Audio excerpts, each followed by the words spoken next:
A homeowner in River Edge, New Jersey, was dealing with water in their basement, leaking through the block walls of their home's foundation. The basement was partially finished with painted drywall and insulation, but the basement water was putting the space at risk of water damage and mold growth. So they gave Blue Umbrella a call. Blue Umbrella cut away the lower portion of the drywall and studs around the perimeter of the basement in order to install an interior waterproofing system.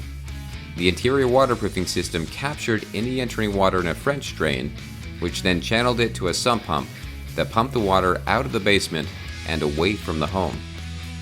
With the new waterproofing system in place, the homeowner is able to repair the drywall without worrying about the risk of future water damage.